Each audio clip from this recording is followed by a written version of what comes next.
¿Por qué a mí, Señor? Déjame compartir esta palabra contigo que se encuentra en Proverbios 26:2.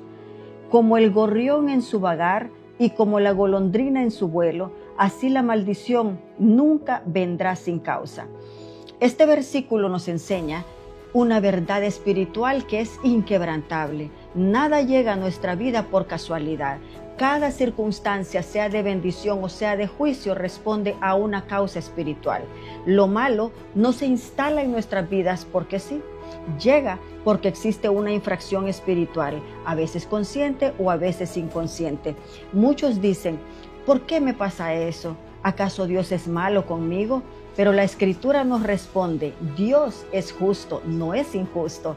Él simplemente permite lo que es necesario. Y recuerda, lo que es necesario para que nuestra alma aprenda lo que aún no ha entendido. Nosotros no somos víctimas del destino, somos aprendices en la escuela divina. No sufrimos castigos al azar, cosechamos lecciones que moldean nuestra alma. Y cada prueba no es una condena, sino que es un eslabón, un peldaño hacia la plenitud que Dios está forjando en nosotros. El gorrión es un ave muy sensible a los cambios de clima. Él se mueve buscando alimentos, seguridad y calor. Él no se posa en vano, su vagar es instintivo y es necesario. Y la golondrina es todavía más clara porque migra de acuerdo con las estaciones. Su vuelo anuncia la llegada de nuevas épocas. Donde aparecen golondrinas, se sabe que ha llegado la primavera o el verano. Así como estas aves no se mueven sin causa, tampoco una maldición o un juicio se posa o se cumple sin que haya una razón que la sustente. El proverbista enseña que si no hay pecado, que si no hay injusticia o un motivo real, la maldición no puede permanecer. Cuando llega una maldición o una situación difícil es porque hubo una causa previa, un acto, una siembra o una puerta abierta que permitió su llegada.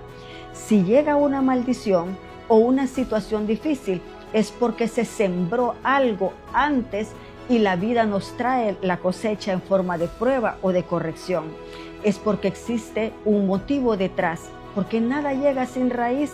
Toda dificultad nace de una causa. En el contexto hebreo, la palabra maldición es usada no solamente para mal hablar, sino que significa deshonra, condena, significa mal, significa algo malo.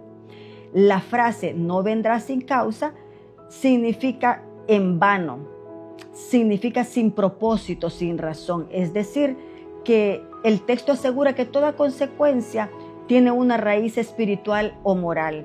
Y la comparación que hace con las aves implica que así como ninguna golondrina vuela sin rumbo, tampoco lo hace una maldición. Si llegó es porque encontró nido en una falta o pecado cometido. Los sabios explican que este proverbio nos invita a hacer un retorno al arrepentimiento. Ningún sufrimiento llega al mundo sin que exista un pecado y ningún sufrimiento se queda sin traernos una corrección. Toda acción humana genera una corrección. Cuando cometemos una infracción espiritual, incluso de manera inconsciente, generamos una disonancia en el mundo espiritual y esa disonancia regresa a nosotros en forma de prueba, de enfermedad, de pérdida o de crisis. No para destruirnos, sino para alinearnos. La maldición es como una sombra que no aparece sin que antes haya un cuerpo que la cause. Así todo dolor revela un trabajo pendiente en nuestra alma. Nosotros lo que llamamos problema es en realidad una llamada de amor de Dios para poder reparar lo que está roto en nosotros. Algunos ejemplos bíblicos de esto los tenemos con David y la muerte de su hijo.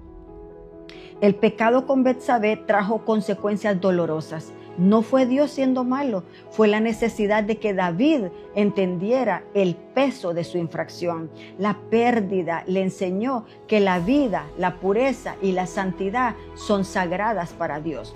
Otro ejemplo lo tenemos con Jonás en el vientre del pez. Su desobediencia generó tormentas, miedo y oscuridad. La maldición de estar en el pez no era un castigo cruel, sino que fue el aula donde él aprendió obediencia. Israel en el exilio a Babilonia, su idolatría trajo cautiverio, no porque Dios quisiera destruirlos, sino porque necesitaban entender que la fidelidad es la única raíz de la verdadera libertad.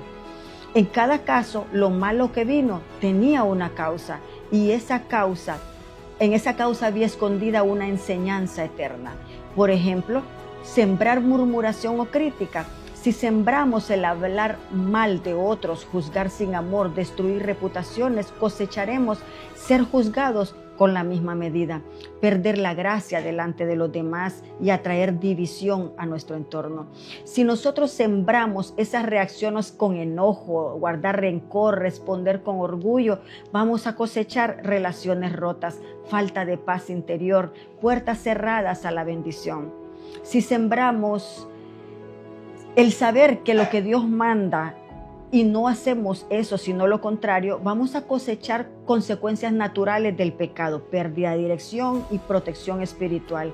Si nosotros sembramos no confiar en las promesas de Dios, actuar por vista y no por fe, traeremos o cosecharemos estancamiento, frustración, falta de frutos.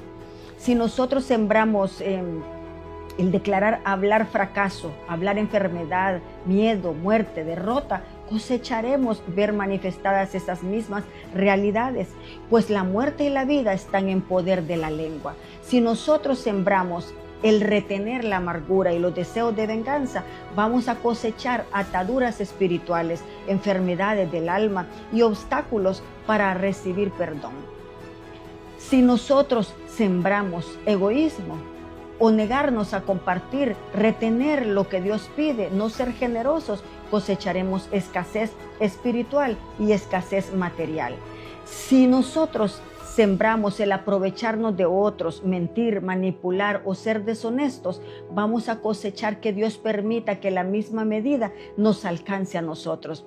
Dios no nos maldice, pero cuando sembramos fuera de su voluntad, nos salimos de su cobertura. En cambio, cuando sembramos amor, obediencia, misericordia y fe, cosechamos bendición, paz y favor divino. No nos cansemos, pues, de hacer el bien, porque a su tiempo segaremos si no desmayamos. Recuérdalo, sigue haciendo el bien, empieza a sembrar lo bueno para cambiar tus cosechas.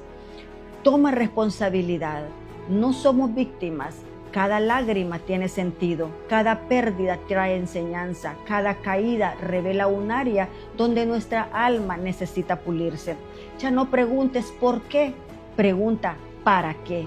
Dios no es cruel, si algo llega es porque el alma lo necesitaba para crecer.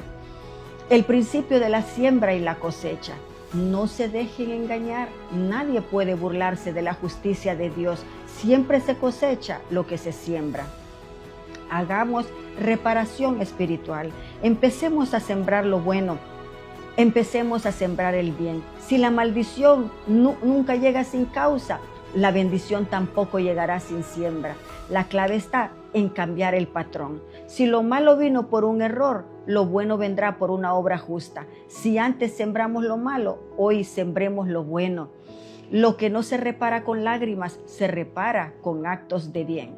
Hagamos como Zaqueo, hagamos como Daniel, como Cornelio, que su bondad, su reparación trajo diferentes consecuencias para ellos. Hagamos obras de misericordia, visitemos enfermos, alimentemos hambrientos, ayudemos al necesitado, sembremos justicia. En lo pequeño, pagar deudas, hablar la verdad, cumplir los compromisos. Evitemos las trampas y la manipulación.